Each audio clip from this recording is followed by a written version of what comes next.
Hi, I'm Simon with AppliancePartsPros.com. Today we're going to show you how to repair your appliance. Are you ready? Remember, anytime you work on your appliance, make sure it's unplugged or the circuit breakers are off so there's no chance of electrocution. In this video, we'll show you how to replace the air filter in the Kenmore refrigerator. It's going to be a very easy repair. Should only take a couple of minutes to show you how to do it. When you open up the package, you're going to get a new air filter. The air filter is located at the top center inside the refrigerator compartment inside the housing. It's designed to clean air by reducing odor. The air filter should be replaced every 6 months. To get to the part, we need to open both French doors. The air filter is mounted inside this cover. To remove it, we need to turn it counterclockwise.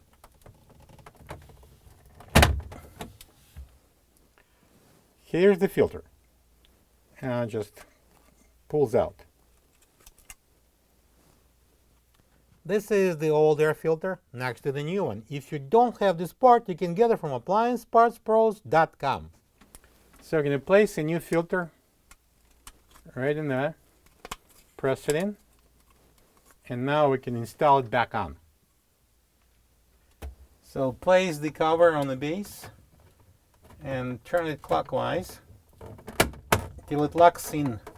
And now we can close the doors. I usually start with the left side, and then I can close the right side.